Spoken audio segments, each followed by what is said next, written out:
...19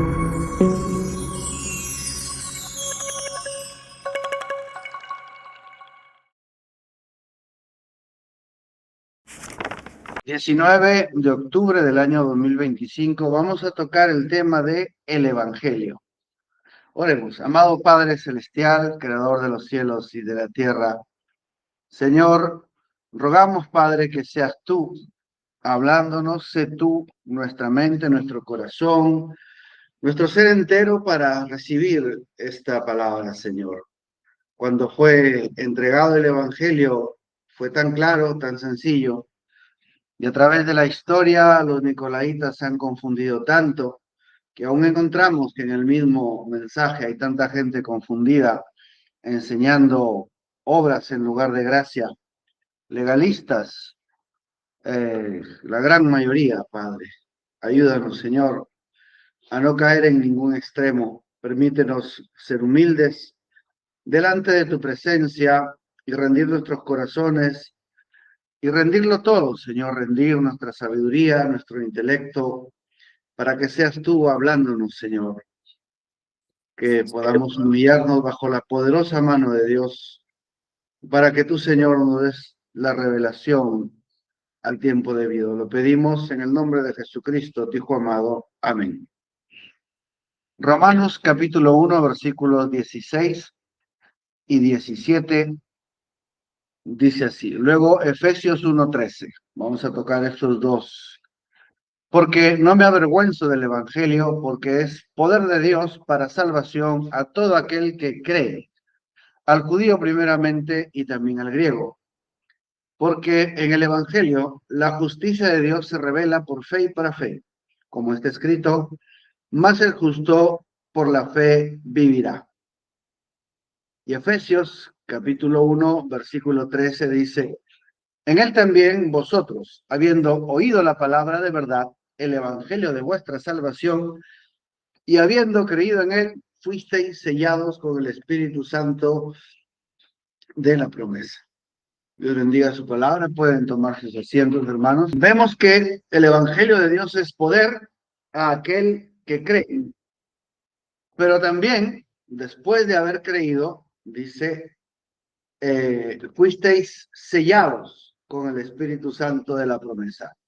Entonces vemos que el evangelio tiene un devenir desde justificación, pasando santificación, y tiene que llegar al bautismo del Espíritu Santo, el nuevo nacimiento, o lo que es el sello de la redención. Hasta ahí la redención está completa. Luego va a venir un crecimiento a la estatura del varón perfecto. Y llegando a la estatura del varón perfecto, sigue Efesios hablando del despojamiento. Y después de ser embajador del reino de los cielos, donde el hermano Abraham dice que siendo embajadores, todo el poder de los cielos está respaldando nuestras palabras o nuestras decisiones. Bien, es una posición ya que escapa un poquito a lo que siempre se enseña, ¿no? Pero bueno, entonces, ¿qué es el Evangelio? Vamos a ver qué dice la palabra que es el Evangelio. La gran controversia en la predicación y enseñanza del Evangelio tiene que ver con la parte que le toca al hombre. Y entonces, en este tema está la gracia extrema, la cual el miembro de tal denominación tiene seguridad eterna. Es salvo, siempre salvo. No importa si se comporta mal, si es presa de vicios, él va a la iglesia, asiste a la iglesia, su nombre está inscrito, él tiene seguridad eterna. No importa si vive como un pecador. Y luego está la otra parte, los que pueden perder su salvación si se comportan mal. No, ellos no tienen seguridad eterna, ellos viven en constante preocupación, hay que tocar puertas, predicar el evangelio, portarse bien, porque si pecas, pierdes tu salvación. Dos extremos. Y a esto se le suma el mensaje, el cual dice obras en la fe expresada, lo cual es correcto. Sin embargo, hay una serie de definiciones de lo que eso significa, cayendo en extremos legalistas y vigilancia de lo que es, según ellos, las obras dignas de arrepentimiento o los requisitos que Dios tiene que tenemos que llenar, los requisitos de Dios que tenemos que llenar para ser bendecidos. Un poquito de esto vimos allá en esa reunión, ¿no? De pobre de ti que tengas algo que no cuadra con la lista de checks y ya no eras digno de recibir nada. No legalistas al extremo.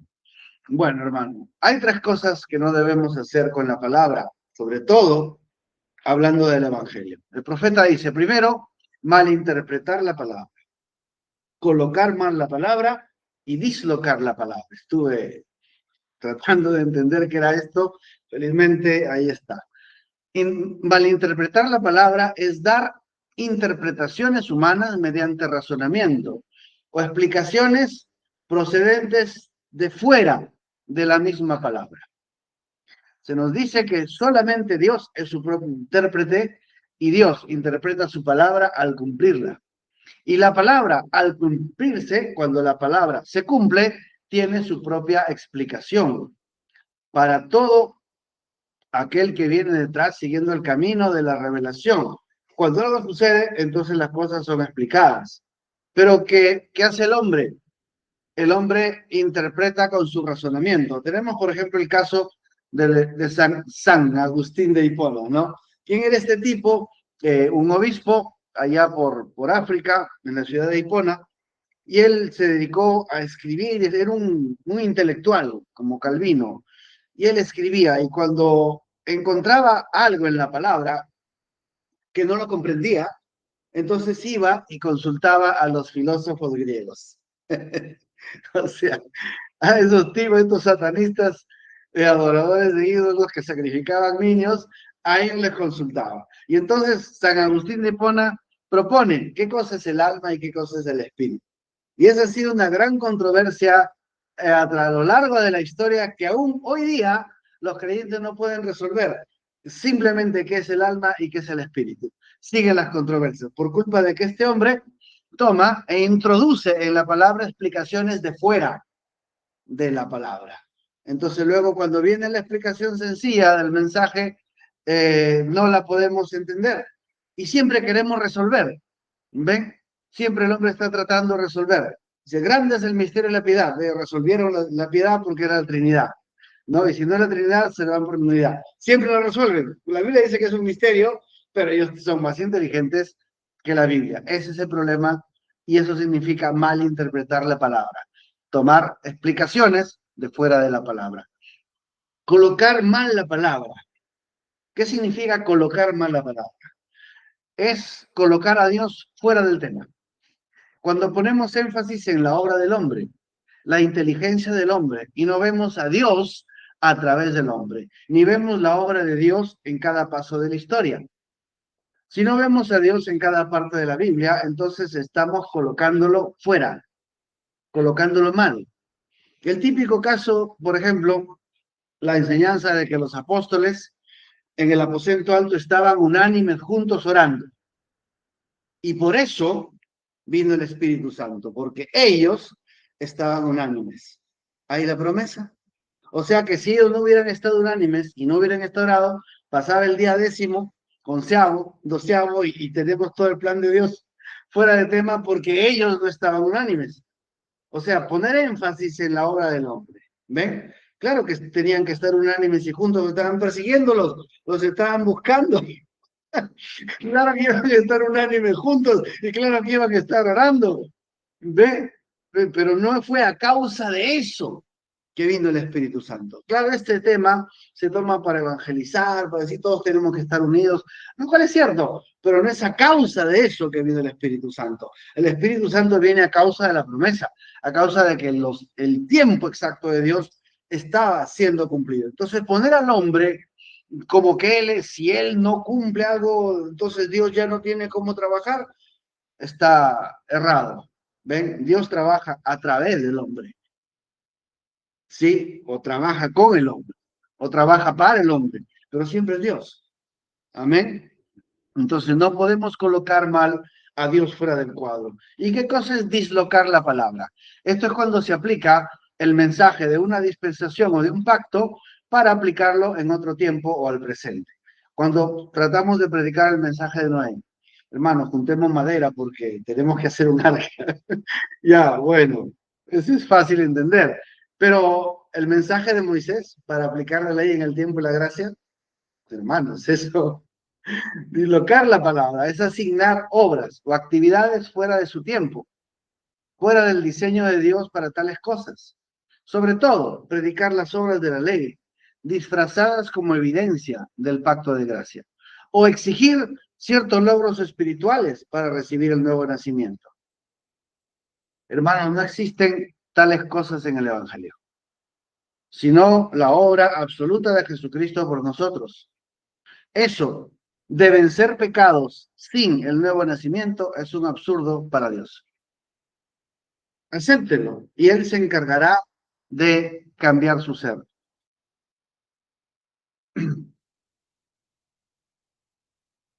Perdón, estoy teniendo...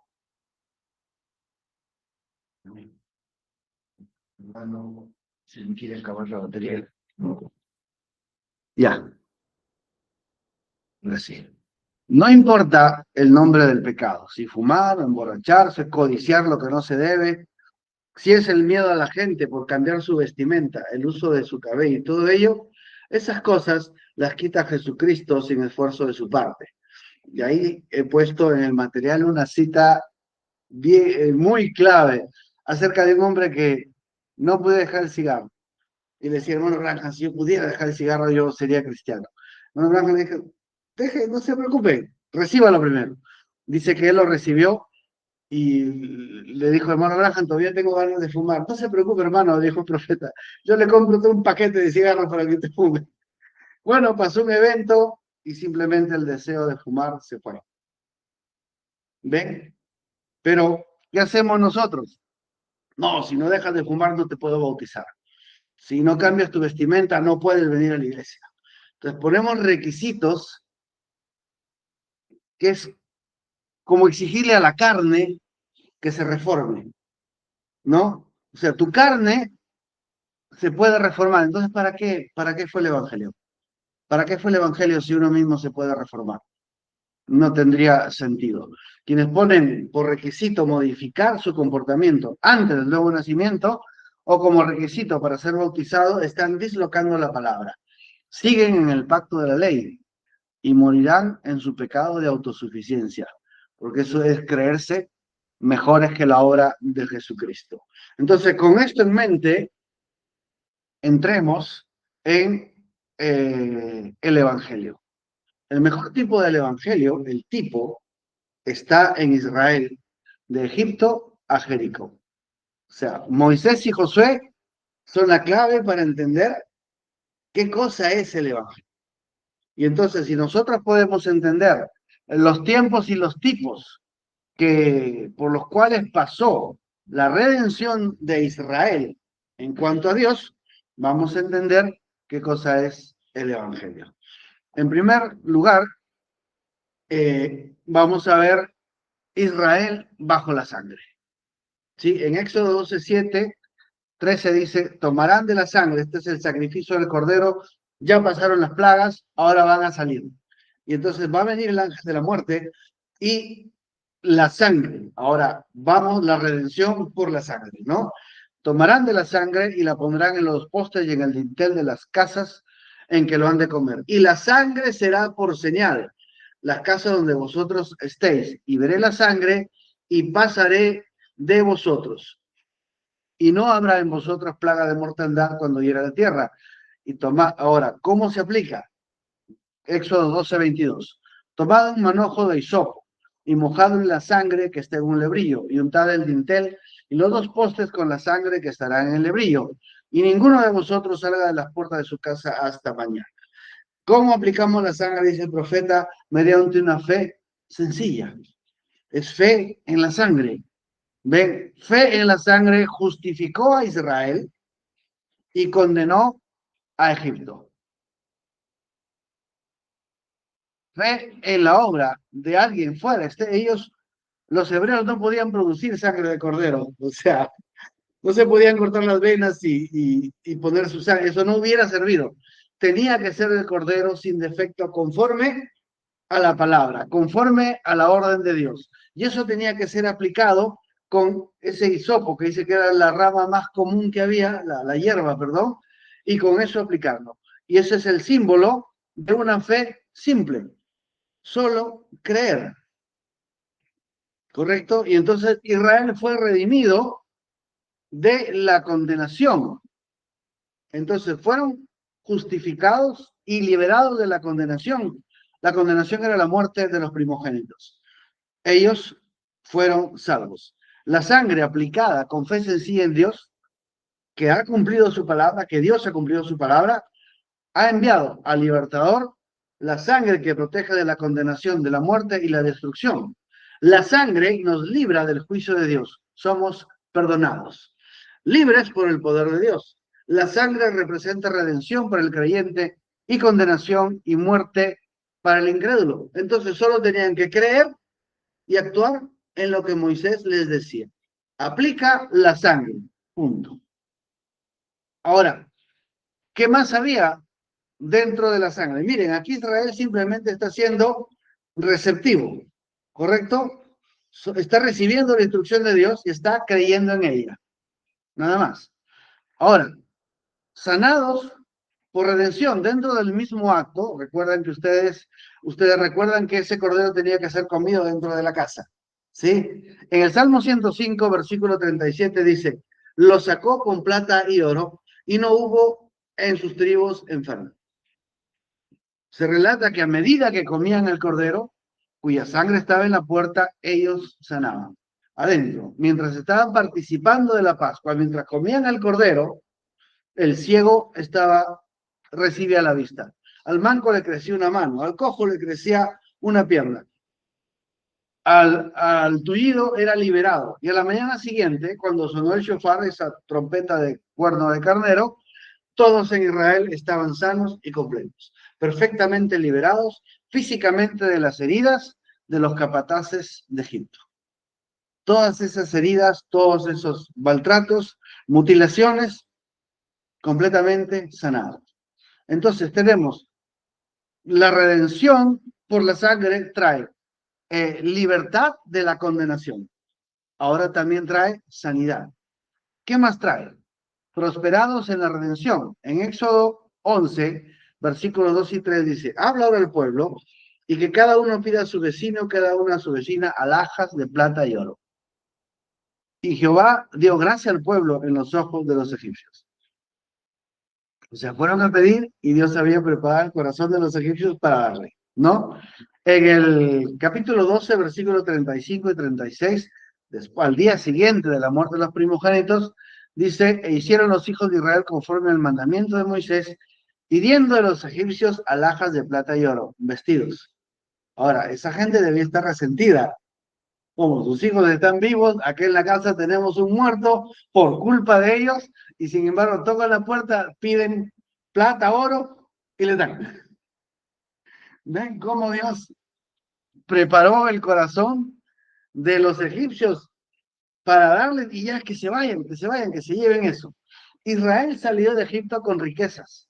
Ahora, eso no fue un robo, no fue pillaje. Era el sueldo de 400 años acumulados sin pagarles el trabajo. Así que no fue un robo, no fue una injusticia. Era, por así decir, cuando te despiden de la compañía, no te dan tu bonificación, tu gratificación, no sé cómo se llama. ¿Ok? Ellos estaban despedidos de Egipto, estaban recibiendo sus beneficios sociales, ¿no? Como usted dice. Recogieron eso. Dios los sacó con plata y oro. Es la manera de Dios para la nueva vida que Israel tendría en el desierto y en la tierra prometida. Entonces, ¿qué estamos viendo en el Evangelio? Según Israel, libertad de la condenación, sanidad del cuerpo y prosperidad económica. ¿Sí? No es que suficiente para vivir. Sin embargo, no termina ahí. Porque si bien es cierto que ellos tenían todo esto, el poder que los había esclavizado todavía estaba ahí. Y entonces Dios tiene en el cruce del Mar Rojo una redención por poder.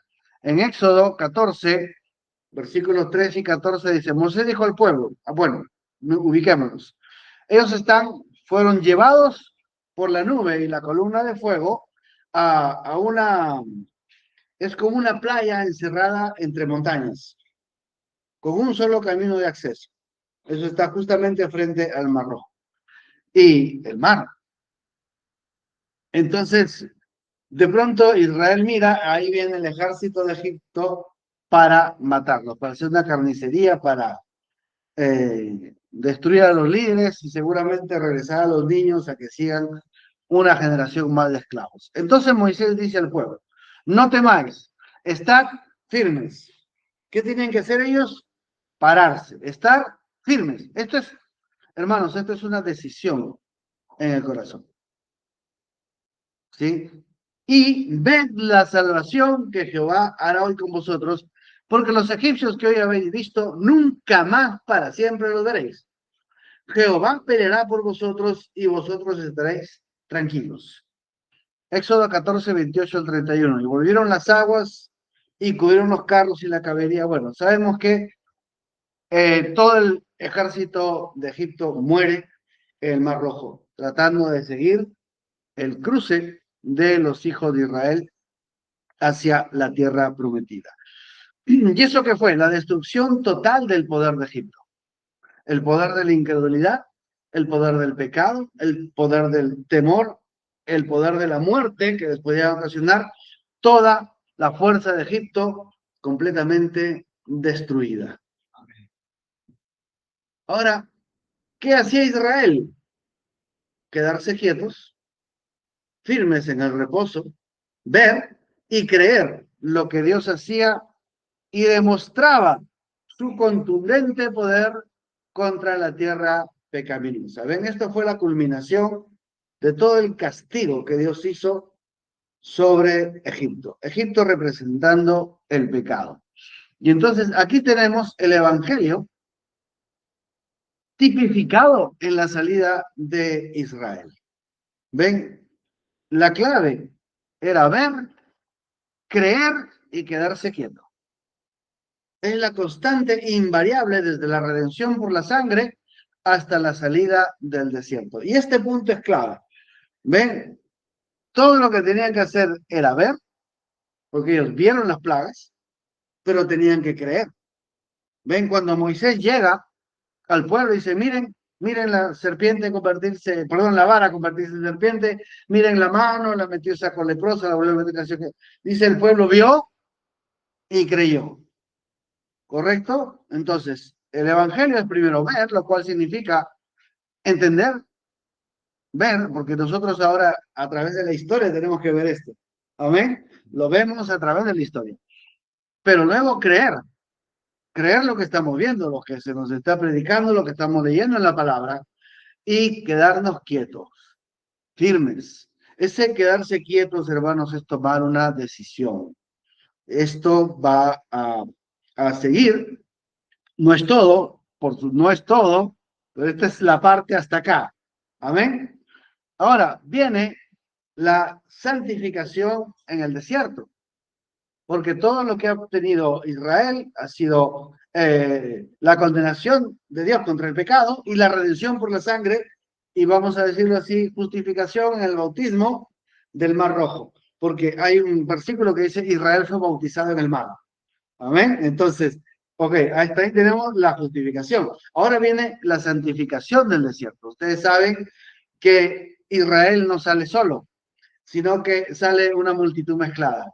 Muchos esclavos de otras naciones salieron con Israel, pero salieron llevando sus dioses, salieron llevando sus ideas y sus paganismos. Y eso fue lo que contaminó a Israel. Ustedes se acuerdan cuando decían, no había tumbas en Egipto. Ahora, ningún judío quería ser enterrado en Egipto. José dijo, lleven mis huesos. ¿Qué dijo Jacob? Regrésame y entiérrame junto con Sara. Nadie quería tumbas de Egipto. ¿De dónde salió eso? ¿Dónde salió la queja contra Moisés? ¿No había tumbas en Egipto? ¿No había majos y cebollas? ¿De dónde? De esa multitud pagana que estaba contaminando el campamento de Israel. Y lamentablemente la generación que salió de Egipto se llegó a contaminar en su corazón con la idolatría, con las doctrinas de la gente pagana que estaba entre ellos. Entonces, finalmente esto llega hasta la queja en Cades Barnea. Cuando llegaron a Cades Barnea y hicieron que una travesía de 11 días se convierta en 40 años. Era 11 días que los separaba de Egipto para tomar la tierra prometida, y por esta queja y por esta contaminación se convierte en una travesía de 40 años. Entonces, números 14 del 27 al 31, Dios está diciendo, ¿hasta cuándo oiré esta depravada multitud? Miren, no lo llamó el pueblo. No lo llamó el pueblo. Dijo esta depravada multitud que murmura contra mí. Las querellas de los hijos de Israel que de mí se quejan. Ven, ahí está la contaminación. Hay una multitud depravada y ahora los hijos de Israel que se contaminan con esas ideas y se quejaron contra Dios. Y dice, vivo yo, dice Jehová, que según habéis hablado en mis oídos, así haré yo con vosotros. En este desierto caerán vuestros cuerpos. Ven, solamente Caleb, Josué y los niños iban a entrar. ¿Ven? Entonces, ¿qué cosa es eso? Nuestras iniquidades y todo aquello que origina nuestro pecado y rebelión contra Dios muere en el desierto de la santificación, bajo la nube y la columna de fuego, mirando el altar de justificación. Eso representaba esa congregación mezclada con paganos y libertos de Egipto. Todo eso muere por gracia, para que la nueva generación, los niños, alimentados con maná del cielo, tomando agua de la roca, abrigados por la columna de fuego y refrescados por la nube, la nueva generación de fe sea capaz de tomar la promesa. Ahora, algo más. ¿Qué comían los ganados? Si no hay hierba en el desierto. Aún los ganados comían maná, hermano. Imagínense, todo era bendecido en la santificación por gracia. Todo era bendecido con ese maná y esa agua de la roca. ¿Ven? Israel no se dedicaba a sembrar, a cosechar, no se dedicaban a almacenar, a construir ni cavar pozos. Su única ocupación era colaborar en el levantamiento del tabernáculo, en pocas palabras, sirviendo y adorando a Dios. Y de ello, ojo, de servir y adorar a Dios venía el sustento, no de ningún trabajo que hacían para ganar pan. Consideremos esto si Dios sigue siendo Dios. ¿No es esto? Busca primero el reino de su justicia y todo será añadido. Que el hombre tiene que trabajar, sí, pero su sustento no tiene por qué venir del trabajo. Son dos cosas diferentes. Meditemos en esto. Israel solo se dedicaba a adorar a Dios y servir al Señor, y el maná caía, el agua de la roca siempre estaba presente, sus zapatos nunca se gastaban, nunca se enfermaban. O sea, consideremos porque Dios no ha cambiado. Amén. Luego viene, pasamos todo este periodo de santificación y viene la salida de Egipto, la salida del desierto, y eso es Gilgal, la señal del pacto en la carne.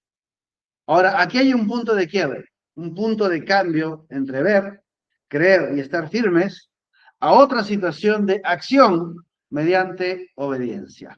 Aunque ahora la obediencia a la señal del pacto en la carne, lo cual es la circuncisión, para ellos en ese tiempo tenía que ser obedecida. Los hijos de Israel tendrían que pasar los dolores de la operación. Ahora imagínense, un muchacho que tenía 19 años cuando pasó lo de Cades Barnea. Pasaron 40 años. ¿Cuántos tiene? 59. Y recién se va a circuncidar. A los 59. Hermanos, eso es bien hermoso. ¿Ven? Y tenían que sanar antes de pasar a tomar la tierra de la promesa. Sin embargo, no fue sin que primero Dios muestre su poder nuevamente en las aguas. Las aguas del Mar Rojo significaban la muerte hacia el infierno. Las aguas del Jordán significaban la muerte a uno mismo, o muerte a la carne. Porque justo luego de pasar las aguas del Jordán, es que viene la circuncisión, que es tipo de la circuncisión del corazón. Es tipo de un cambio de naturaleza. Esos son los tipos, sí, estamos hablando de tipos. Entonces, ahora, a partir de ese momento que son circuncidados y que el mar rojo se ha abierto, ¿sí? A partir de la muerte de uno mismo, el bautismo del Espíritu Santo, ya no cae maná. Ya la roca no da agua, se queda por ahí, queda en el desierto la roca. Ahora, tenían que tomar los frutos y hacer la guerra. Ahora Dios ya no iba a pelear por ellos. Ya no era, quédense quietos y miren cómo destruye el ejército. Ahora era, toma la espada y vamos a la guerra. Ya Dios no pelearía por ellos. Dios pelearía con ellos. Dios estaría en sus batallas. Dios estaría con ellos entrando a la guerra. Esos son los tipos de lo que significa. ¿Y qué recibieron en esa circuncisión? Recibieron poder de obediencia. ¿Ven? Son tipos, hermano. Son tipos, ¿no? Entonces, ahí habla de que Gilgal significó el cruce del Mar Rojo, la circuncisión, cesó el maná y cesó la acción de Dios. Ya no Dios pelearía por ellos, ahora Dios pelearía con ellos. Amén. Pero ellos tenían que entrar en acción, tendrían que actuar. Y entonces, ¿cómo tenían que actuar? Ah, ya viene un cambio. Ya viene un cambio completo. Es decir, si hablamos del Evangelio, ya pasamos justificación, santificación, muerte uno mismo. Ahora viene el bautismo del Espíritu Santo. ¿Y qué sigue en el bautismo del Espíritu Santo? Romanos 8:14. Los que son guiados por el Espíritu de Dios, estos son hijos de Dios. Y entonces, en el tipo de Israel, entramos a obediencia, la estrategia en Jericó. ¿Ven? Y la estrategia en Jericó empieza por fe, porque dice, ahora Jericó, estoy hablando de Josué capítulo 6, versículo 1 en adelante. Dice, Jericó estaba cerrada, bien cerrada, a causa de los hijos de Israel, nadie entraba ni salía. Bien, sabemos que Jericó era la ciudad-estado más grande de todo Canaán, la inexpugnable Jericó. 3 líneas de murallas, 3 líneas de murallas en escalón. Ra vivía en la muralla externa, pero había otras, esto es ya, ¿cómo se llama? Arqueología, ¿no? Los que estudian exacto. Eran 3, se dice que tenían 90 metros de altura las murallas y casi 30 metros de ancho. En ese tiempo que no habían cañones ni misiles, imagínense, las flechas no le hacían ni cosquillas, esas murallas, los arietes, lo que se puede, no, era inexpugnable. Sin embargo, a pesar de esa circunstancia tan contraria, tan absolutamente opuesta a lo que Dios va a decir, a lo siguiente, dice, mas Jehová dijo a Josué, mira, otra vez, mira, ve, observa con los ojos de la fe, mira, yo he entregado en tu mano Jericó y a su rey con sus varones de guerra. O sea, Josué se sacaba los lentes y veía una fortaleza inexpugnable, pero se ponían los lentes de la fe y veía Jericó destruida. Mira, ¿qué vamos a mirar? No, mira, ahora luego viene la dirección. Rodearéis la ciudad y sabemos que tenían que rodearla una vez cada día, el séptimo día 7 veces, a la séptima vez tocar la trompeta y entonces cuando toquen la trompeta y los muros caigan, el pueblo tenía que entrar a la guerra. Ya no era quédate a mirar cómo voy a hundir a Jericó. No, ya no es quédate a mirar. Ahora entremos juntos, vamos. Yo derribo las murallas y tú entras y atracas. Y yo te protejo. ¿Ve? Entonces, ahí es donde entendemos que Dios ya no pelearía por ellos, sino con ellos. Y la unidad para la batalla era la obediencia. Ojo, no la obediencia general a los mandamientos. Claro, eso era obvio, ¿no? Eso va a ser obvio más adelante cuando entremos al Evangelio para nosotros. Pero ahora era la obediencia a la dirección de Dios. Esa misma dirección que en el desierto los llevaba pacíficamente la nube, la columna de fuego, ¿no? Los llevaba por esos lugares tranquilos donde era solo Dios y ellos. Ahora, esa misma dirección los llevaba a tomar la espada y entra a la guerra. Pero la obediencia a esa dirección específica era lo que generaba la unidad con Dios. La tierra prometida ya no es Dios haciendo las cosas y ellos observando, sino Dios haciendo a través de ellos. Dios actuando a través de ellos. Por eso se llamaban las guerras de Jehová. Ahora, tenían poder de obediencia. ¿Por qué? Porque conocían la guianza del Señor, conocían la estrategia que Dios les había dado. Entonces, tomaron y destruyeron Jericó. ¿No? Miren cómo ya hubo un cambio en el trato de Dios con Israel. Y eso es importante entender para nosotros este esquema, porque precisamente eso es lo que va a pasar en el Evangelio. Porque entendemos que todo, como dice la Biblia, todo el Antiguo Testamento fue escrito para ser revelado en el Nuevo, en Jesucristo y luego en el libro de los Hechos hasta nuestros días. Ahora, luego que ellos tuvieron esto, luego que ya la gente sale, miren, todos esos años de santificación, el poder de ver el río Jordán abrirse y la sanidad del pacto en la carne, y luego ver esta maravilla de Jericó, ¿qué pasó? Que bueno, viene la caída por la suficiencia humana. Después de todas estas maravillas, y esa es la advertencia para nosotros, el hombre, luego de ser bendecido, se pone un poquito autosuficiente, ¿no? Y aquí es donde viene el pecado de Acán, el pecado de la codicia, lo que es egoísmo y orgullo. Y ese egoísmo y orgullo que está hablando del pecado que se generó en el cielo, cuando Luzbel se convierte en Lucifer. En Josué capítulo 7, versículos 2 y 5, miren, para tomar Jericó, Dios le dijo todo lo que tenía que hacer. Ahora viene Jairo. Y entonces, ¿qué hace Josué? Dice, Josué envió hombres desde Jericó a Jairo, que estaba junto a Bet-Aben, hacia el oriente de Betel, y les habló diciendo, subid y reconocer la tierra. Y ellos subieron y reconocieron a Jairo. Y volviendo a Josué le dijeron, no suba todo el pueblo, sino suban como 2000 o 3000 hombres y tomarán a Jairo. No fatigues a todo el pueblo yendo allí porque son pocos. Y subieron allá del pueblo como 3000 hombres, los cuales huyeron delante de los de Jai, y los de Jai mataron de ellos a unos 36 hombres, y los siguieron desde la puerta de Sebarén y los derrotaron en la bajada. Por lo cual el corazón del pueblo desfalleció y vino a ser como agua. ¿Qué pasó?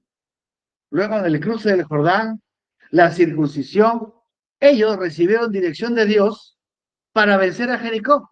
Sin embargo, la suficiencia humana entró veladamente. Y en lugar de consultar nuevamente con Dios para basar sus decisiones en Dios, consulta con los hombres. ¿Ven? Josué envió, vayan espías. Y los espías le dijeron, vamos, haz tal cosa. Y Josué ni se acordó de consultar con Dios. Bueno, vamos a hacer, si estamos todos de acuerdo, somos los victoriosos de Jericó, vamos a vencer. ¿Qué nos, hermano? Canaán. Canaán es la tierra de decisiones. Luego de Gilgal y Jericó, Josué debía saber muy bien que la manera en la que Dios hace una cosa, la seguirá haciendo eternamente. Ya no estaba en el desierto bajo la nube y comiendo maná. Ya no era tiempo de solamente creer, estar firmes y mirar. Eran los tiempos después de cruzar el Jordán. Ahora, eran un pueblo circuncidado, la señal del pacto en su carne, y la conquista empezó siguiendo la dirección de Dios. Ahora deberían crecer y tomar sus decisiones. Dios los dejó. Dios sabía lo de Acán, porque el capítulo 7 empieza precisamente con que Acán había tomado el anatema. Dios lo sabía, pero Josué no lo consultó. Josué no consultó con Dios. Envió espías. Confió en el reporte de los espías. Josué estaba seguro de sí mismo y en la aprobación de Dios, pero debió tomar su decisión. Y la decisión que Josué hizo fue consultar el criterio de los hombres. Y olvidó tomar la decisión de consultar al Señor por la estrategia para Jai. Hermanos, Dios nos dejará tomar decisiones. Dios nos dejará solos a ver si buscamos su dirección. Dios se quedará callado a ver si clamamos por la estrategia para obedecer. Dios espera que tomemos nuestras propias decisiones. Si vamos a seguir el método de Dios o vamos a confiar en los hombres o en nuestra propia opinión. Esa es la batalla, pulgada a pulgada en el terreno de la guerra.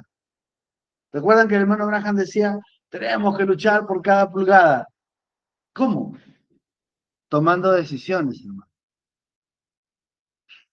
Si vamos a conquistar, lo haremos tomando las decisiones correctas. Y esas decisiones están en la palabra. Dios nos dejará solos para ver si tomaremos la decisión de quedarnos siempre con la palabra y de buscar siempre la dirección del Espíritu Santo. ¿Qué les pasó a los jóvenes hebreos? ¿Dónde estaba Daniel? ¿Por qué Daniel no aparece en ese tema? Si Daniel era el principal, si Daniel era el que tenía el secreto, si Daniel era el que tenía la revelación. Era Daniel el encargado de entender los misterios y las cosas que estaban más allá. Pero estos jóvenes hebreos fueron dejados solos. No hubo revelación, no hubo visión, no hubo misterio revelado. ¿Qué tenían que hacer? Tomar una decisión. ¿Y en qué iban a basar su decisión? En la palabra. No, rey, no nos inclinaremos. Nuestro Dios nos puede salvar. No sabemos, Daniel no nos ha dicho nada. Nos ha dejado solos, pero no serviremos a tu estado. Tenemos una ley de no inclinarnos ante los ídolos. Y si eso nos cuesta la vida, que así sea.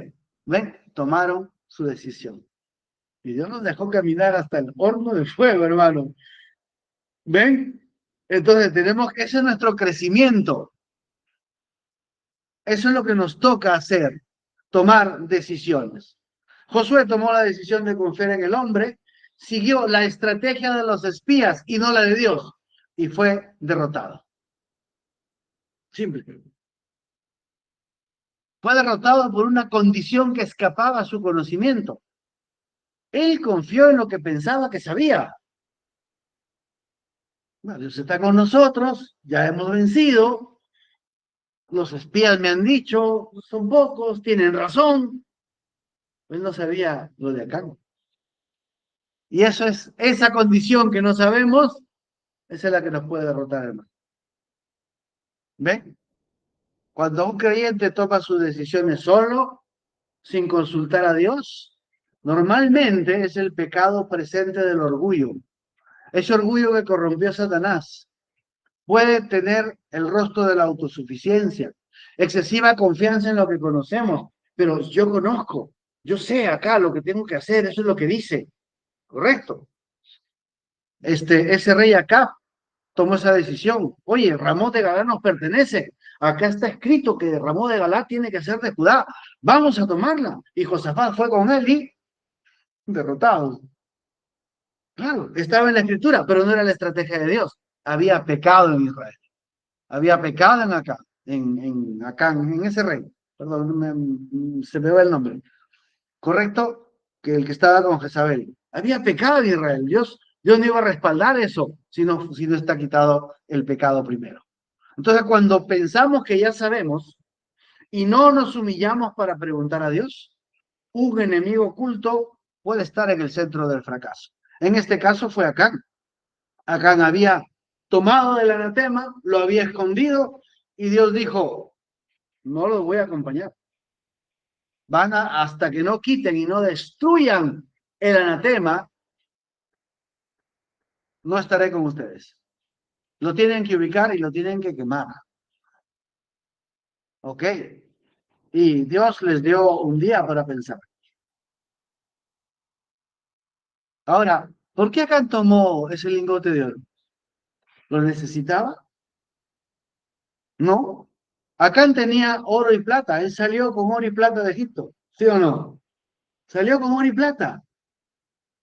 No vamos a decir que lo usó en el camino del desierto, que se lo gastó en el trayecto. No tenía que comprar comida, había maná. No tenía que comprar agua, la roca le daba agua. Sus zapatos no se gastaba, su ropa tampoco. Y él no se enfermaba. ¿En qué estaba gastando? Pues no gastó nada. Tenía oro y plata. No tenía que comprarse un calefactor para la noche porque la columna de fuego los abrigaba. No tenía que buscar ventiladores en el día porque la nube los refrescaba. Entonces no gastó nada. ¿Por qué tuvo la necesidad de coger dinero y coger el lingote de oro y el manto babilónico?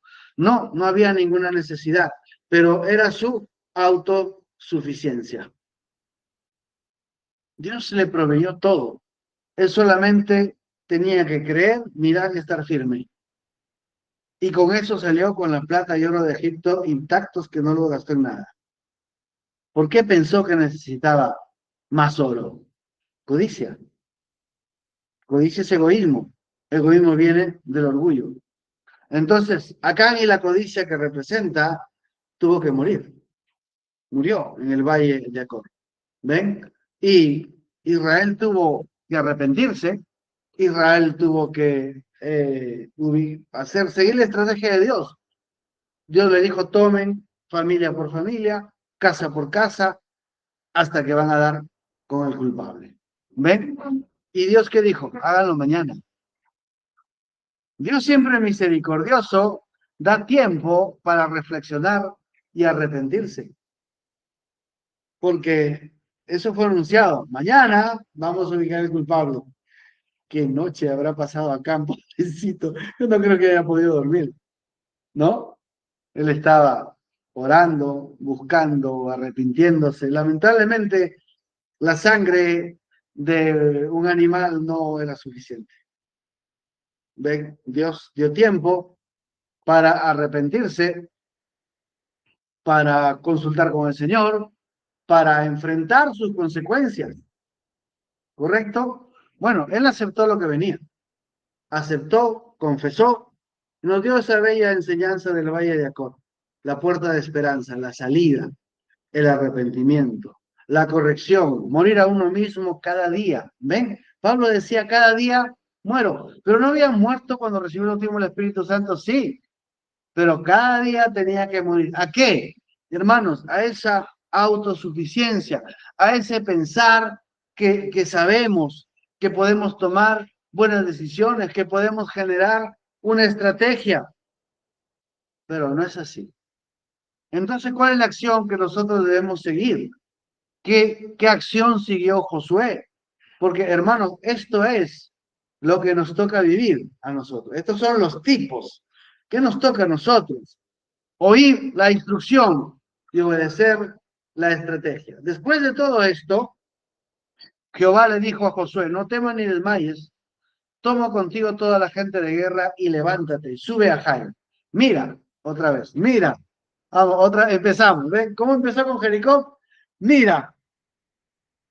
Luego de la derrota de Jai, Dios le vuelve a decir, mira, la fe. ¿Qué cosa estás mirando? Mira, yo he entregado en tu mano al rey de Jai y a su pueblo, su ciudad y su tierra. Y harás a Jai y a su rey como hiciste a Jericó y a su rey, solo que sus despojos y sus bestias tomaréis para vosotros. Pondrás pues emboscadas a la ciudad detrás de ella. Ya le di la estrategia, ya no la vas a rodear, ahora vas a poner una emboscada detrás de la ciudad. Entonces, la estrategia de Dios puede contener iguales principios como la fe. Mira, yo he entregado al rey, pero luego debía obedecer la estrategia de Dios. Ya no fueron los sacerdotes con las bocinas, ahora era la emboscada. ¿De qué nos habla eso? Siempre debemos ser humildes para consultar a Dios. Nunca confiados en nuestro conocimiento anterior. A este problema lo resolví así, Dios me guió, ahora tengo otro problema, ya sé lo que hay que hacer, ya tengo el manual. Y entonces derrota. ¿Por qué? Autosuficiencia. No estamos humillándonos, así, Señor, este nuevo problema, ¿cómo lo enfrento? Dame, Señor, la estrategia. Y entonces, el conocimiento está bien, pero debe ser usado según la guía del Señor. Puede ser que de alguna manera ciertas cosas cambien, pero siempre según la dirección de Dios. Luego, igual que todos nosotros, después de la conquista de Jai, ya Josué no se equivocó. Otra vez, hermanos, con los gabaonitas. ¿Ven? ¿Qué hicieron los gabaonitas? Dijeron, oye, somos una ciudad grande y fuerte, pero estos judíos tienen un Dios que es imparable. Y tenemos que hacer pacto con ellos. Pero ¿cómo? Si ellos no quieren hacer pacto, ya sé. Y se vistieron de harapos, se vistieron de zapatos desgastados, con pan mohoso, y se hicieron como venían de largo camino, ¿no? Josué le dijeron, míranos. Y Josué otra vez mira con sus ojos naturales, ¿no? Y dice, mira, nuestros vestidos están gastados, nuestro pan mohoso, nuestros zapatos ya se han roto y venimos de lejos porque queremos adorar a tu Dios. Y Josué no se puso a pensar, oye, yo caminé con este Dios sin que mis zapatos se desgastaran por 40 años. ¿Y por qué ellos que dicen que vienen por el mismo Dios, sí se les ha desgastado? No, Josué no consultó con Dios, no le preguntó nada, hizo pacto y juró en el nombre de Jehová, somos hermanos, y luego eran los babonitas. Ven, hermanos, somos seres humanos.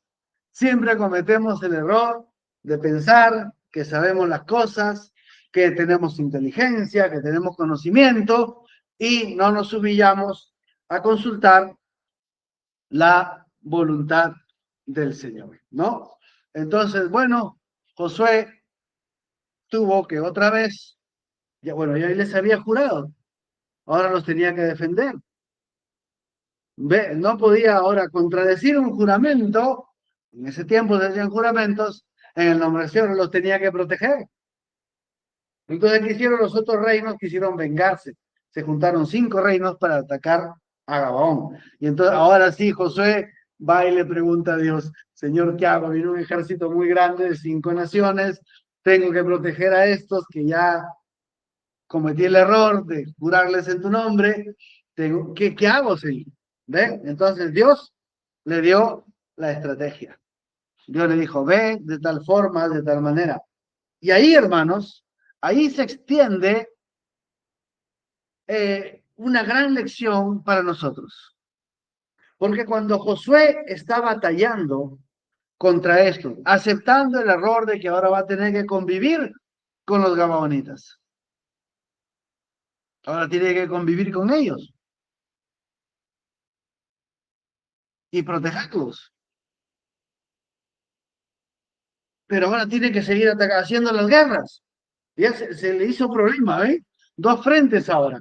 Tiene que conquistar la tierra y proteger a estos otros.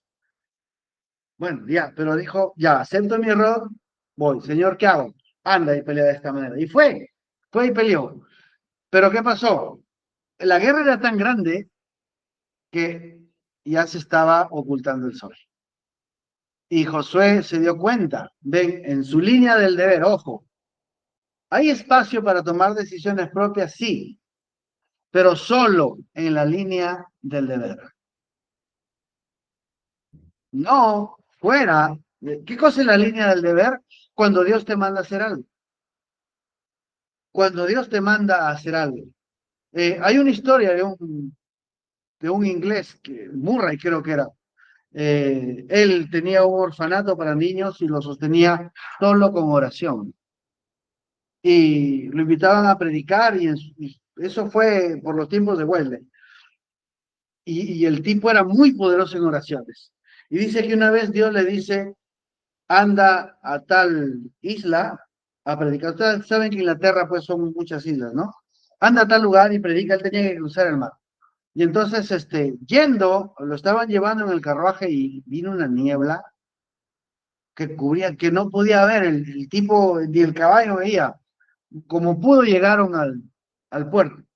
Y entonces buscó un barco que lo lleve, nadie quería salir, estaba prohibido salir por la niebla. Entonces, que es muy peligroso, sobre todo en esos tiempos que no había radar, GPS y esas cosas, salir significaba poder chocar con algo y hundirse. Y esas aguas de Inglaterra son heladas, hermano, ese mar no es para bañarse, es, es puro hielo. Entonces, dice que él llegó con un capitán y le dijo, mire, si la niebla se va, ¿podemos salir? Sí, le dice, pero eso es imposible, recién ha llegado el banco de niebla, recién ha llegado, esto va a estar acá por lo menos un día o dos. Le dice, ¿usted es creyente? Sí. Bueno, vamos a orar. Y entonces se ponen a orar.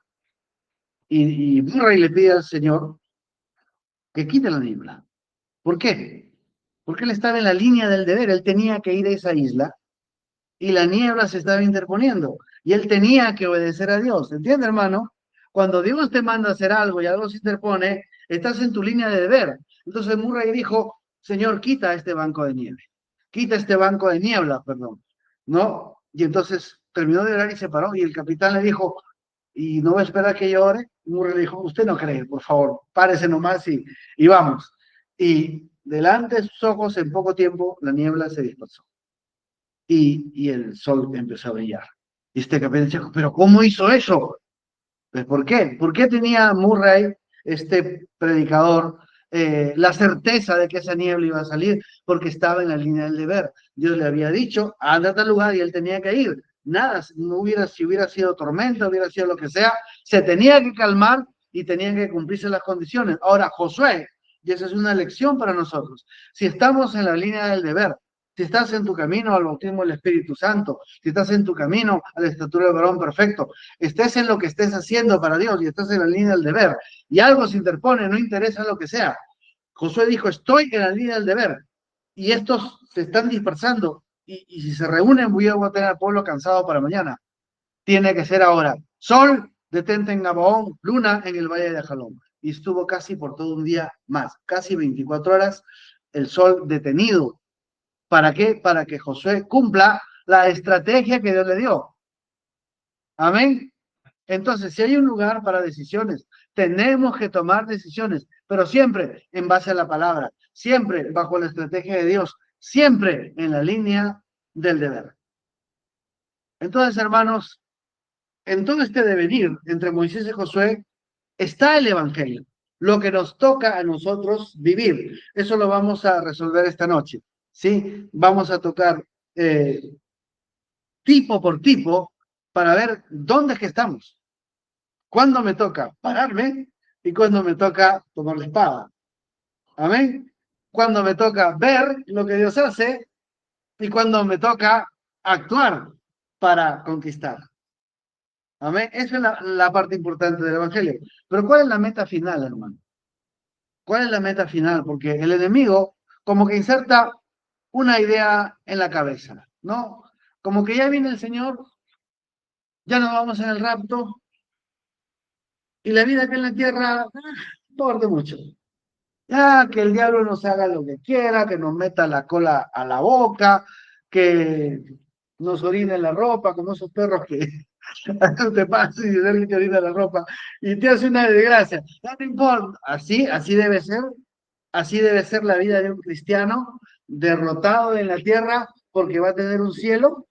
Un cristiano debe dejar que Satanás haga lo que quiera porque viene un milenio donde va a reinar. Hermanos, no es así. ¿Cuál es el tipo en la antigüedad? ¿Cuál es la meta final de todo creyente? ¿Cuándo un creyente debe estar satisfecho y decir, ya, ahora sí, Señor, ya me puedes llevar? ¿Saben qué? Es después de poseer toda promesa. En Josué capítulo 21, versículos 43 en adelante dice, de esta manera dio Jehová a Israel toda la tierra que había jurado dar a sus padres, y la poseyeron y habitaron en ella. Y Jehová les dio reposo alrededor, conforme a todo lo que había jurado a sus padres. Y ninguno de sus enemigos pudo hacerles frente, porque Jehová entregó en sus manos a todos sus enemigos. Miren, no dice que Jehová peleó por ellos, dice que los entregó en sus manos. Y aquí viene, no faltó palabra de todas las buenas promesas que Jehová había hecho a la casa de Israel, todo se cumplió. Amén. Todo se cumplió. Hermanos, nosotros tenemos 3.750 ciudades que tomar. Toda promesa de la Biblia, conforme dice segunda de Pedro, todo lo que pertenece a la vida y a la piedad nos han sido dadas mediante promesas para ser participantes de la naturaleza divina en esta tierra. Amén, hermano. Esa es la meta. Usted no está llamado a venir a sentarse en la iglesia y a mirar cómo se predica. Usted está llamado a vivir todas las promesas de la palabra y tener victoria en su vida hasta que usted esté satisfecho. Ven, hasta que usted pueda decir como Abraham, estoy lleno, harto de días, harto de bendiciones ya, al cielo a lo mejor, porque ya no hay más que se puede vivir acá. No hay más que se puede disfrutar de la bendición de Dios. Me voy al cielo. Bueno, esa es la meta. ¿Sí? En Primera de Reyes, con Salomón, dice, bendito sea Jehová, que ha dado paz a su pueblo Israel, conforme a todo lo que él había dicho. Ninguna palabra de todas sus promesas que expresó por Moisés su siervo ha faltado. Hermano, esa es la meta del Evangelio, que no falte ninguna promesa, ninguna palabra que Dios ha dado, que no vivamos. Amén. Y ojo, ahora nosotros estamos en un mejor pacto basado sobre mejores promesas. Así que imagínense la vida que deberíamos llevar. Y por eso es importante revisar qué es el Evangelio. Los que 9 de octubre del año 2025 por la noche. Continuemos en la mañana el tema sobre el Evangelio y nuestro título de esta sección es El Evangelio hoy. Oremos, amado Padre Celestial, en el nombre de Jesucristo, Señor, rogamos que tú abras nuestro corazón, nuestra mente, nuestro ser entero. Que tú, Señor amado, tome nuestro entendimiento, nuestra vida misma, y hables tu palabra a tu pueblo que lo necesita, Señor. Danos revelación al corazón, cambia nuestra mente en las cosas que tienen que ser cambiadas. Rogamos, Padre, en el nombre de Jesucristo, tu Hijo amado. Amén. Ahí tienen, hermanos, el título, el versículo, Romanos 1:17. Porque en el Evangelio la justicia de Dios se revela por fe y para fe. Como está escrito, más el justo por la fe vivirá. Dios bendiga su palabra.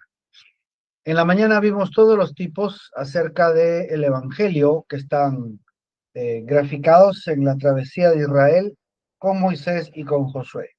El Evangelio hoy es una obra completa de redención efectuada por nuestro Señor Jesucristo, el Redentor. Su obra contempla efectos en el infierno, en la tierra y en el cielo. Proviene de la eternidad por predestinación. Se establece en la tierra por la fe como efecto del amor divino. Se recibe por gracia y se hace efectiva por la obediencia a la fe. Entendiendo la obediencia no como mérito personal, sino como el poder de la naturaleza divina viviendo dentro nuestro.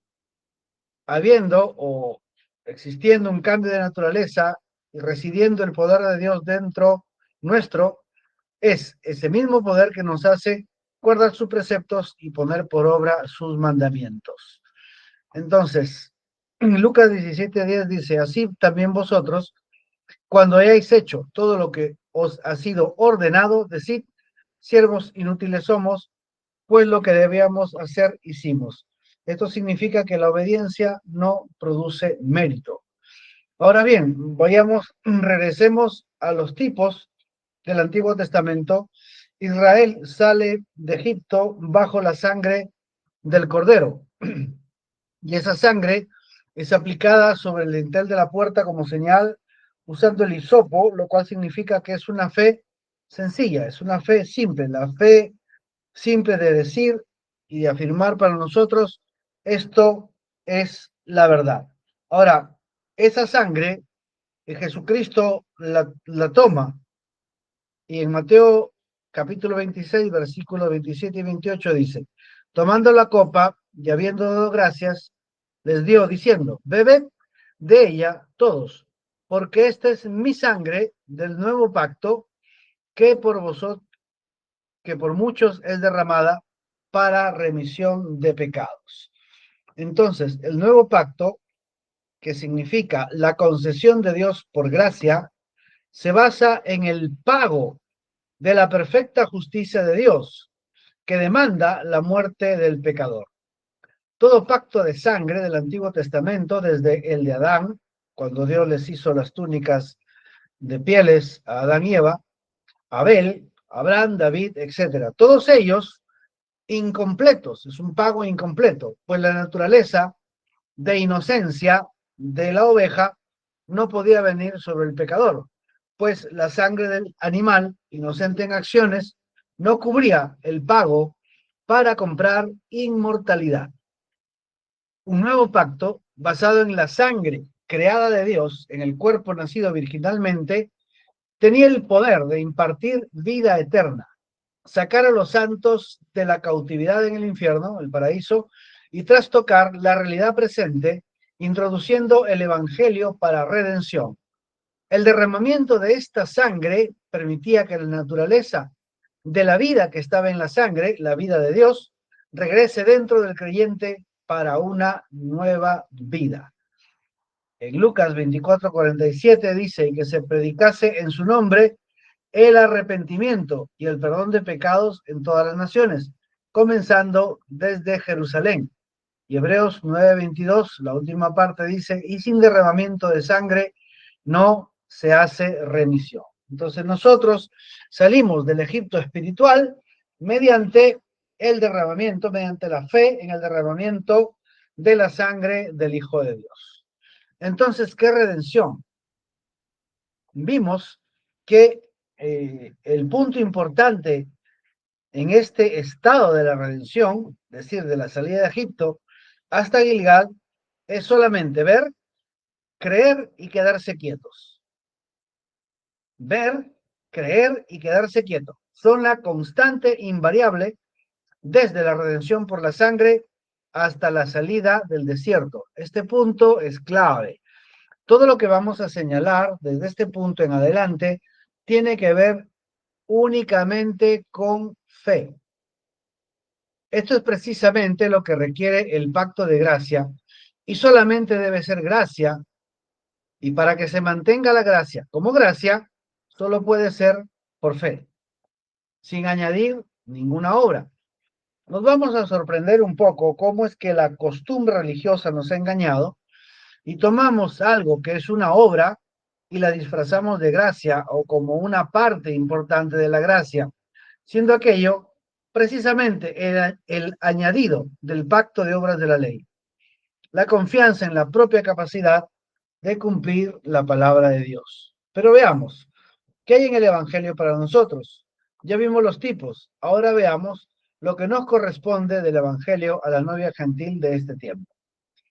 Justificados y liberados de la condenación.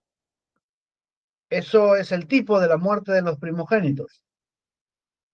Para comenzar, el mensaje traído por un profeta, vindicado con la columna de fuego, con milagros, señales y la promesa de Dios. Nadie podrá hacerle frente. Yo estaré contigo, le dijo Moisés. Es algo que la novia de este tiempo, y solo en este tiempo, ya tuvo. El mensajero de la hora. Lo que Moisés y Josué representaron respecto de un mensajero enviado de Dios ya es algo recibido para nosotros. Estamos hablando, por supuesto, de profeta, de William Branham. Este mensaje de libertad trae vida eterna para el creyente y condenación para el creyente manufacturado, intelectual, y para el carnal que no quiere prestar atención al mensaje de redención. La misma fe que tenemos en el mensaje nos da la señal de redención y la estatura del varón perfecto como producto final, siendo el proceso mismo de nacer de nuevo y crecer a la estatura la señal despegada de que la sangre ha sido aplicada. Así como el ángel veía en la puerta de Egipto la sangre y pasaba de ahí, cuando la condenación viene y ven nosotros el nuevo nacimiento y el crecimiento, la estatura del varón perfecto, tiene que dejarnos, porque no puede condenarnos. Esto se aplica por la fe de Dios que nos es dada por gracia, sin obras de nuestra parte. Ojo con esto. Romanos 5:1, justificados pues por la fe, tenemos paz para con Dios por medio de nuestro Señor Jesucristo. ¿Qué trae esto? Prosperidad y sanidad por redención. Así como en el antiguo pacto, cuando salieron de Egipto, dice, lo sacó con plata y oro y no hubo en sus tribus enfermo. El perdón, la sanidad y la prosperidad divina, la correcta, que significa abundancia de lo que se necesita, no ser millonario, todas estas cosas vienen por la fe sola en esa sangre derramada. Mantenga esto en su corazón porque vamos a tocar este punto. En 1 de Pedro 2:24 dice, ¿quién? O sea, Jesús, llevó él mismo nuestros pecados en su cuerpo sobre el madero, para que nosotros, estando muertos a los pecados, vivamos a la justicia y por cuya herida fuisteis sanados. Hermano, todo esto se recibe solamente por la fe. La maldición de la ley, la maldición de la tierra, expresada en cardos y espinas, también fue llevada en la cruz. En Génesis capítulo 3, versículo de 17 al 19, dice el Señor, al hombre dijo, por cuanto obedeciste la voz de tu mujer y comiste del árbol que te mandé diciendo, no comerás de él, maldita será la tierra por tu causa. Con dolor comerás de ella todos los días de tu vida. Espinos, aquí está, espinos y cardos te producirá y comerás plantas del campo.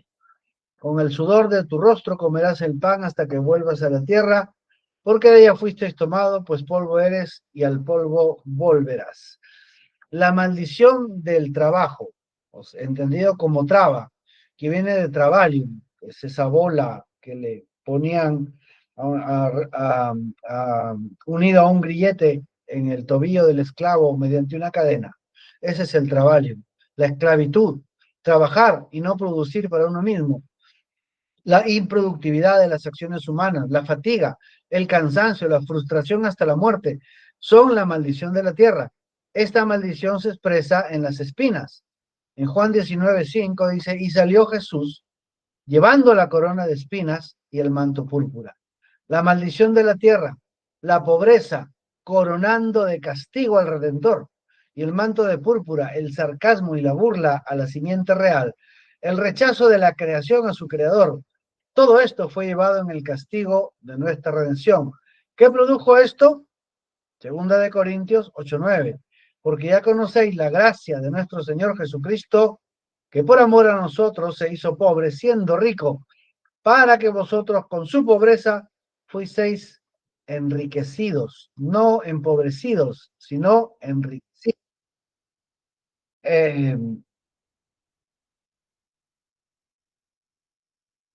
En los cielos, él lo tenía todo. Tenía una gloria con el Padre, poseedor de todas las cosas. Sin embargo, al hacerse hombre, nació despojado, esclavo de Roma, con mal nombre, desechado y rechazado, varón de dolores. En la cruz cargó con la vergüenza, el abandono de los hombres, el rechazo de Dios, desnudo en absoluta pobreza, habiendo llevado en la cabeza como corona la maldición de la tierra y la pobreza a la muerte. O sea, llevó la maldición y la pobreza a la muerte. ¿Para qué? Para que nosotros no suframos y no tengamos escasez de nada. La prosperidad divina, la salud del cuerpo, el perdón para vida eterna, la obra completa de redención. Todo eso ganó el Señor Jesucristo en la cruz. Veamos, miren cómo es que el derramamiento de esa sangre cambió tanto los cielos como el infierno. Dice en Apocalipsis 1:17, cuando le vi, caí como muerto a sus pies. Él puso su diestra sobre mí diciéndome, no temas, yo soy el primero y el último, el que vivo y el que estuve muerto. Mas he aquí que vivo por los siglos de los siglos. Amén. Y tengo las llaves de la muerte y del Hades. Esa es la obra, esa es la gran victoria de nuestro Redentor. Eso lo ganó para nosotros. Ahora, ¿cómo entramos a esta gracia? ¿No? Ya hemos visto que solo por la fe. Ahora veamos lo que significó el cruce del Mar Rojo, la redención por poder. Cuando Dios les dice, estad firmes y ved, Jehová peleará por vosotros. Y vosotros estaréis tranquilos. Otra traducción dice quietos. Otra traducción dice firmes. Todas son válidas. ¿Ven? Y luego de que vieron que el Mar Rojo se tragó a los egipcios y todo el poder de Egipto y los capataces que los habían dañado tanto habían muerto, dice, creyeron a Jehová y a Moisés sus siervos. ¿Ven? Estad firmes, ved, Jehová peleará por vosotros, entonces creyeron.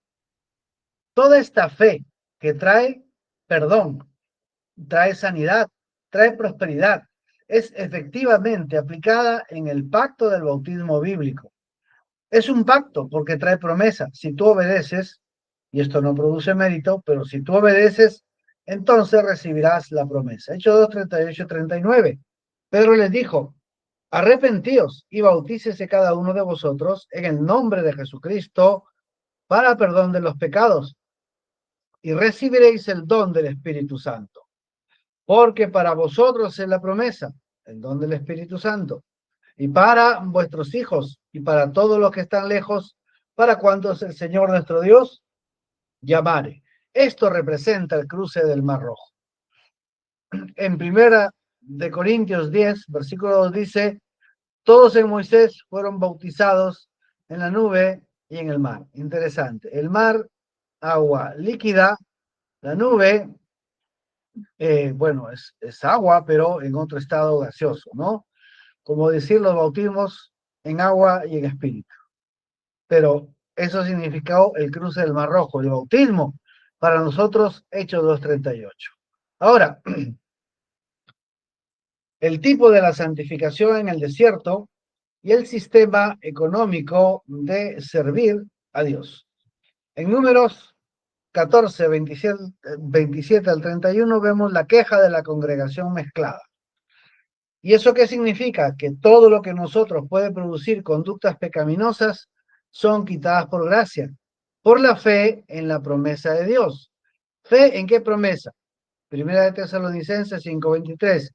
Y el mismo Dios de paz, o sea, Dios de paz, si tú estás de acuerdo con él, Dios, os santifique por completo. ¿Ven? O sea, ¿de quién es la santificación? ¿Quién realiza la santificación? Dios, no nosotros. El mismo Dios de paz os santifique por completo. Y todo vuestro ser, espíritu en mi cuerpo, sea guardado irreprensible para la venida de nuestro Señor Jesucristo. Vemos que es una promesa, santificación es una promesa. Y toda promesa hoy solamente se toma por la fe. La fe sola en la obra completa de Jesucristo en la cruz. Vayamos prestando atención a este tema. ¿Ven? Todo lo que tenga que ver con redención, hasta el último del Espíritu Santo, es solamente ver, creer y quedarse firme, pararse, quedarse quieto en esa fe. Santificación es una promesa. La segunda obra definitiva de la gracia, luego de la justificación por la sangre. En Ezequiel 36, 25 está la promesa, 25 y 26, perdón. Esparciré sobre vosotros agua limpia, y seréis limpiado de todas vuestras inmundicias y de todos vuestros ídolos os limpiaré. Os daré un corazón nuevo, y pondré espíritu nuevo dentro de vosotros, y quitaré de vuestra carne el corazón de piedra, y os daré un corazón de carne. Corazón nuevo, espíritu nuevo, alma nueva, espíritu nuevo. Ven, una nueva mentalidad. Dios, nunca nuestro esfuerzo. Dios es quien da la santificación mediante el cambio de naturaleza, el cambio de los deseos para desear únicamente las cosas que son de Dios. Hebreos 9:14 en la traducción original, no en lo que está en sus Biblias. Dice, cuánto más la sangre de Cristo, el cual mediante el Espíritu Eterno se ofreció a sí mismo sin mancha a Dios, limpiará vuestros deseos de obras de muerte para que sirváis al Dios vivo. ¿Quién limpia? La sangre de Cristo. Eso es lo que limpia. La sangre de Cristo limpiará, no nosotros, no nuestro esfuerzo. Santificación es quitar el deseo, transformar la naturaleza para poder recibir poder de obediencia. Sigue siendo el efecto de haber pagado con la vida del Redentor y la intercesión de la sangre derramada, la cual produce por gracia este estado de santificación. Ahora bien, llegamos a la salida del desierto, en Gilgal, lo cual fue la señal del pacto en la carne. Esta ya es una acción mediante obediencia, y sabemos que la obediencia no produce mérito. Eso está escrito en Josué 5, capítulo 5, versículos 6 y 9, la circuncisión del oprobio de Egipto. Finalmente, el proceso de justificación y santificación llega a la muerte a uno mismo. La renuncia y negación personal de todo deseo, proyecto de vida, para entregar la vida entera al Señor. Es como acá en Jesús nos da el ejemplo. Lucas 22:42 en Getsemaní, diciendo, Padre, si quieres pasa de mí esta copa, pero no se haga mi voluntad, sino la tuya. Ahí tenemos que llegar. La entrega total produce la muerte al yo. La cruz personal para poder nacer de nuevo, el negarse a uno mismo, para que sea Dios el dueño y quien dirige nuestra vida. Entonces, ¿qué sucede? Lo de Ezequiel dice, y pondré dentro de vosotros mi espíritu. Este ya es otra cosa. Y haré, yo haré, fíjense, es Dios. Yo pondré dentro de vosotros mi espíritu y haré. ¿Qué? ¿Qué cosa va a ser? Que andéis en mis estatutos y guardéis mis preceptos y los pongáis por obra. ¿Qué es eso? Poder de obediencia. El bautismo del Espíritu Santo es poder de obediencia. Hasta aquí Dios peleó por nosotros. Esto significa que todo hasta el bautismo del Espíritu Santo es mediante, única y exclusivamente solo por fe. Aquí viene el tema fuerte, hermanos. Nuestro trabajo, si se puede llamar así para ayudarnos a entender, ha sido y siempre será tomar la decisión de creer la palabra, de actuar en la palabra. No se aporta ninguna otra acción. Si actuemos en la palabra no es mérito, ya sabemos eso. Justificación es por la fe sola. Santificación es por la fe sola. Nuevo nacimiento se recibe por la fe y la obediencia a Hechos 2:38. Siendo el bautismo algo que puede suceder antes como una excepción, pero siempre inmediatamente después como una regla. ¿Por qué decimos la fe sola?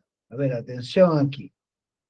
Porque todo ese efecto de la obra del Señor Jesucristo, igualmente que a la salida de Egipto y durante la travesía del desierto, Israel solo tenía que ver, creer y permanecer firmes. Todo lo que ganó Jesucristo en la cruz viene por ver, entender el Evangelio, tomar la decisión de creer y estar firme, quedarse quieto creyendo en la obra del Señor en la cruz. Entonces vamos a ver, hermanos, vamos a hacer una lista de las cosas que se reciben solo por ver, creer y estar firme. Amén. Primero, libertad de la incredulidad, o sea, la fe que mueve montañas, perdón de pecados, santificación, libertad de los deseos de la carne, prosperidad divina, sustento y protección. Todas estas cosas son las que Dios hace por nosotros. Dios peleando por nosotros. Y nosotros solo las recibimos por la fe.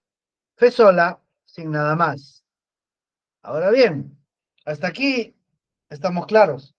Pero el propósito de Satanás es que tú agregues algo a tu fe, que te saltes a las obras, que trates de ganar por alguna clase de mérito, por muy chiquito que sea, o comprar por alguna clase de sacrificio aquellas cosas que Dios ya hizo para ti, ya te las dio, y por lo tanto ya están dentro tuyo. Pero el diablo te dice, tienes que orar si quieres ser perdonado. ¿Ven? Esto debe sonar lógico a muchos. Tienes que orar si quieres ser perdonado. Tienes que orar si quieres ser sanado. Tienes que ayunar si quieres ser prosperado. Y a nosotros nos parece correcto. Pero orar no es tener fe. Son dos cosas diferentes. Ayunar o actuar de alguna manera no es tener fe. Amén. Regreso acá. Esto se recibe por la fe, no por la oración. Libertad de incredulidad, fe. Perdón de pecados por la fe. Santificación por la fe, no por la oración. Libertad de los deseos de la carne por la fe, no por la oración. Prosperidad divina por la fe, no por la oración. Sustento por la fe, no por la oración. Protección por la fe, no por la oración. Todo esto tuvo, perdón,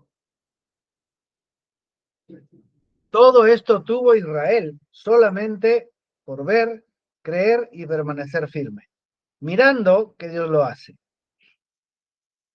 Pero el diablo, perdón, se leí. Una persona puede orar largamente y no tener fe. Sigue orando y luego de un largo tiempo se levanta frustrado y amargado. Orar no es fe. Orar es comunicarnos con Dios, lo cual está bien, pero no dice que somos justificados por la oración.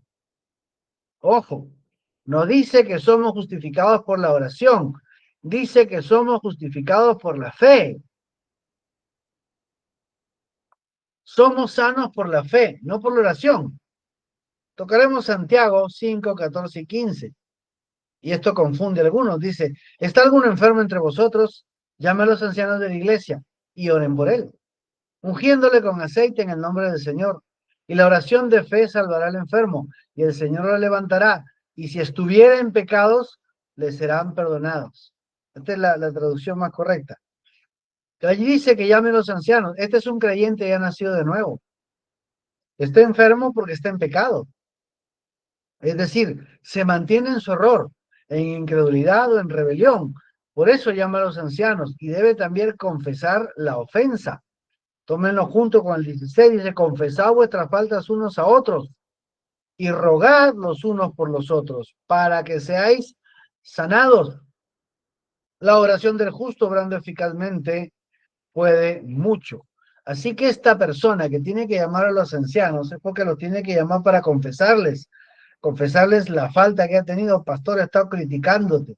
Hermano diácono, he estado fastidiado contigo porque siempre me da una... Es un hermano que algo tiene y está tan terco que se ha enfermado. Entonces tiene que llamar al anciano, que le unjan con aceite, confesar su pecado y la oración de fe, pero es la oración de qué? De fe. La fe salvará al enfermo. Ven, y si estuviera, ahí la palabra no es si hubiera cometido, si estuviera, o sea, se mantiene en pecado, le será perdonado. ¿Por qué? Porque confiesa su falta al otro, o al que ha estado criticando, chismeando, qué sé yo. Entonces luego, la oración del justo, obrando eficazmente, puede mucho, pero esta es a causa del perdón. Bueno, vemos pues que se trata de un creyente que persiste en su enemistad, en un mal deseo. Ahora eso es voluntario y es un caso para creyentes ya nacidos de nuevo. Pero la sanidad viene solamente por creer, no por orar. Allí está el error. Cuando pensamos que si no sanamos es porque no oramos lo suficiente.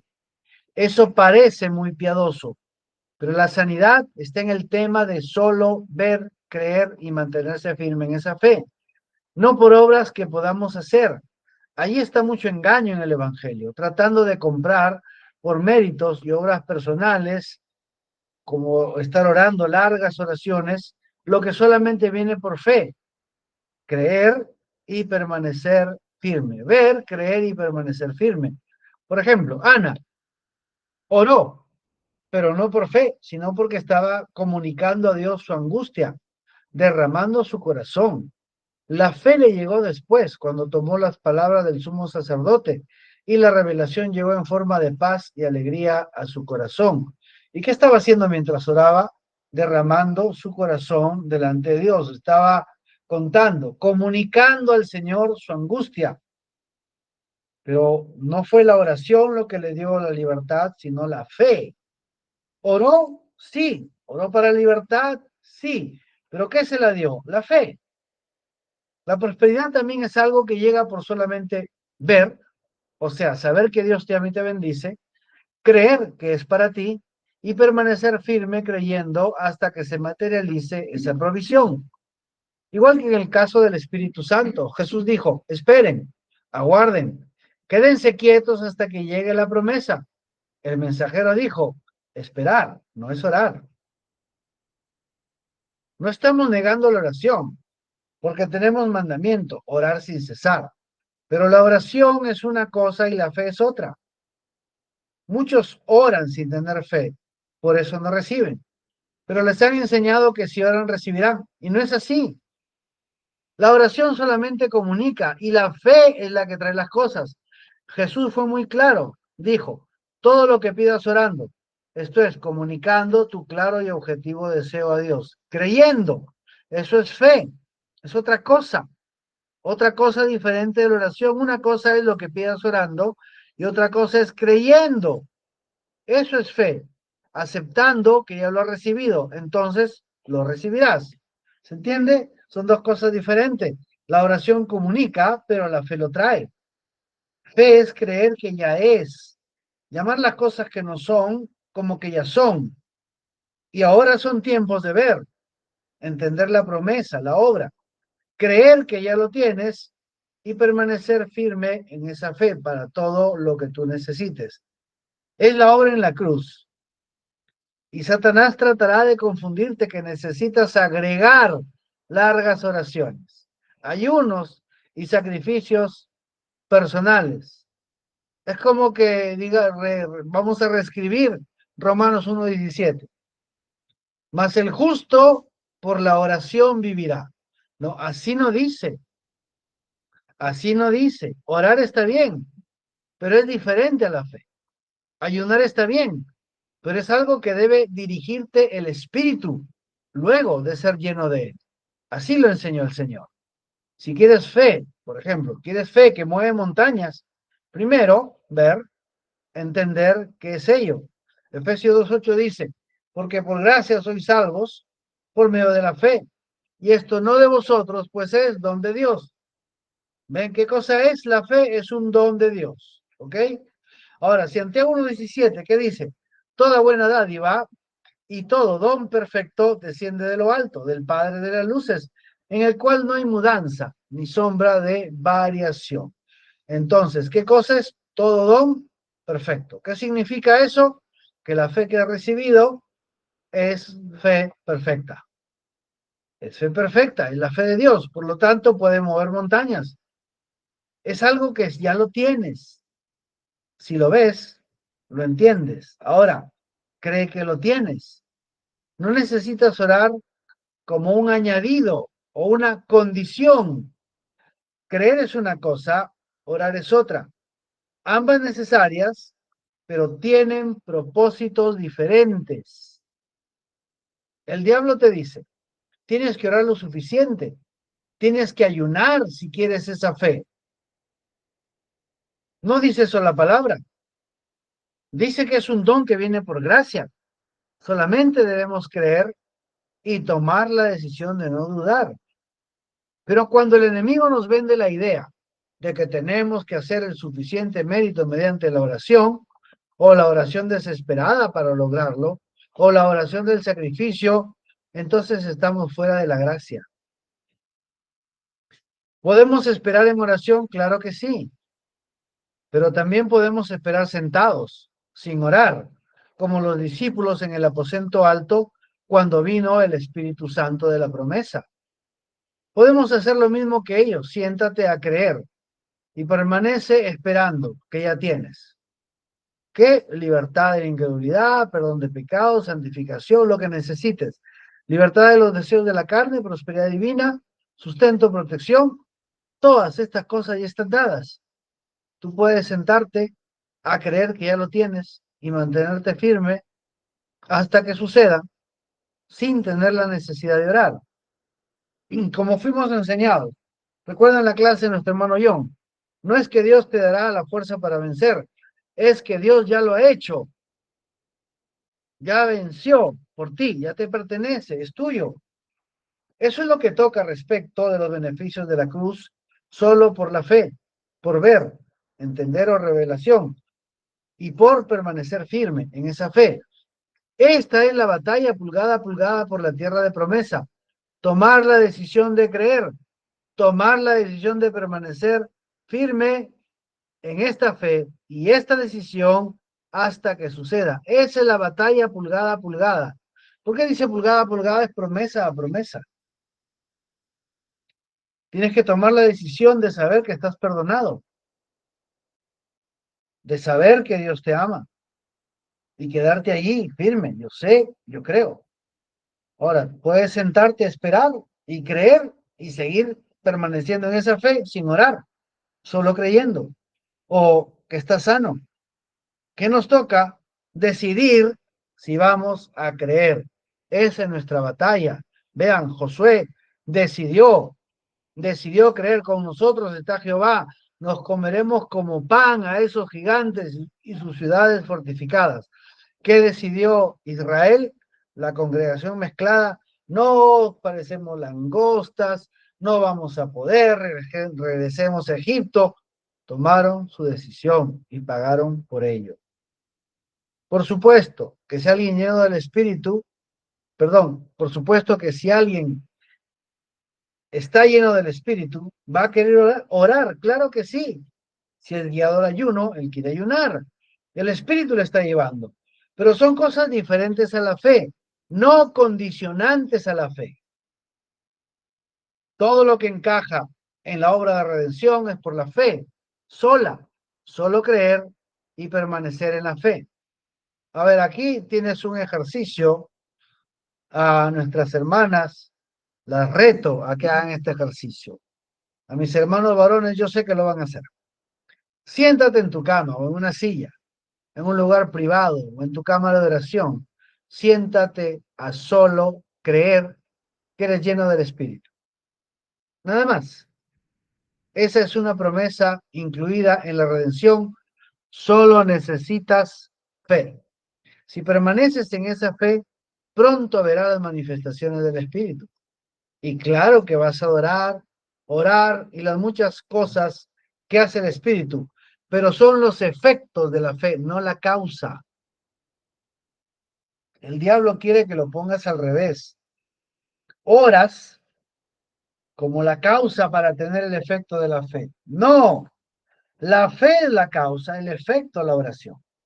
La fe es la causa, el efecto la confesión. La fe es la causa, el efecto la gratitud. La fe es la causa, el efecto la sanidad. Es así. Por ejemplo, ya para terminar, veamos el caso de Jesús y la fe sola. Jesús oraba largamente, algunas veces toda la noche, pero en el campo él no oraba por sanidad. No hay un solo versículo que diga, a ver, ciego Bartimeo, ven, vamos a orar, Señor, sana a este ciego. No hay un solo versículo en el cual Jesús haya orado por alguien para que sea sano. Él impartía sanidad. Ya había orado toda la noche, ya había hecho su vigilia. Eso era otro tema. Pero él en el campo de batalla ejercía la fe. En los milagros, él los hacía. Él ejercía autoridad sobre la enfermedad, sobre la muerte, sobre la tormenta. Era solo fe.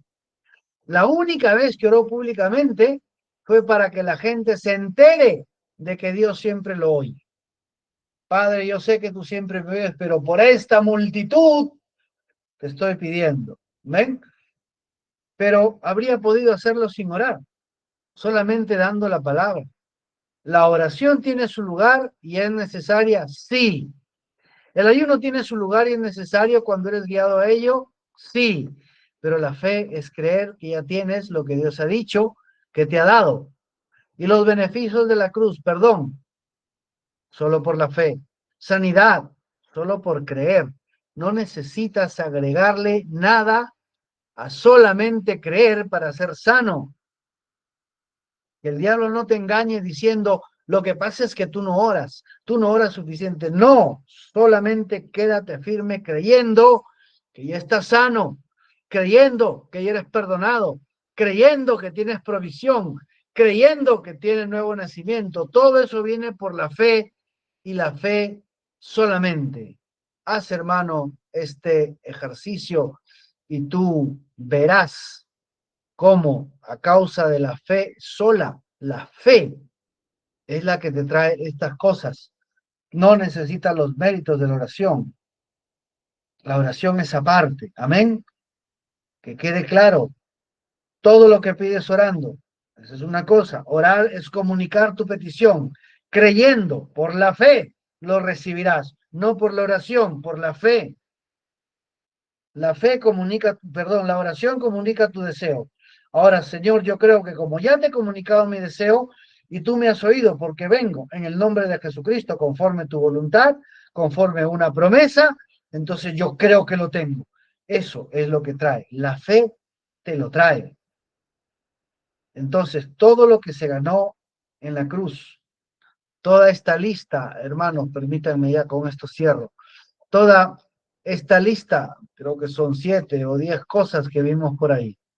Todo eso es solamente por la fe. Libertad de la incredulidad, perdón de pecados, santificación, libertad de los deseos de la carne, perdón, me olvidé de una, sanidad, santificación, libertad de los deseos de la carne, prosperidad divina, sustento y protección. Todas estas cosas las puedes recibir solo por fe. Si quieres orar está bien, pero la oración es un añadido, es algo que tú quieres hacer. No viene por la oración, viene por la fe. Jesús ya oró lo suficiente y ya pagó todas nuestras deficiencias y toda nuestra falta de oración, toda nuestra falta de santidad, toda nuestra falta de obediencia, la pagó en la cruz y nos regaló estas cosas por la fe sola. Siéntate, como se sentaron los apóstoles para la llegada del bautismo del Espíritu Santo y cree que ya lo tienes y tú lo verás manifestarte por gracia delante de tus ojos. Ese es el Evangelio. Este es el Evangelio. La siguiente parte es cómo vivir la vida en el Evangelio después del bautismo del Espíritu Santo. Hay un pequeño cambio ahí. Pero ahora entendamos, estas cosas pertenecen a la fe sola, sin ningún añadido. Solo cree que ya lo tienes, mantente perseverando en creer que ya lo tienes y lo verás realizado. Oremos, amado Padre Celestial, en el nombre de Jesucristo, Señor, rogamos que tú nos enseñes a tener fe, a no dislocar la palabra y traer actividades donde tú no pides que sean actividades y tener fe donde pides que solamente tengamos fe. Obviamente, un corazón lleno de la gracia va a adorarte, a alabarte, va a orar y todas las cosas, pero el entendimiento que estas cosas vienen solo por la fe, dánoslo, Señor, en una revelación para poder ver esa revelación que es solo por la fe que lo podemos recibir sin nada más, porque Jesucristo lo compró para que estas cosas las recibamos solamente por fe. Te lo pedimos, Señor, en el precioso nombre de Jesucristo, tu Hijo amado. Amén. Amén, sí.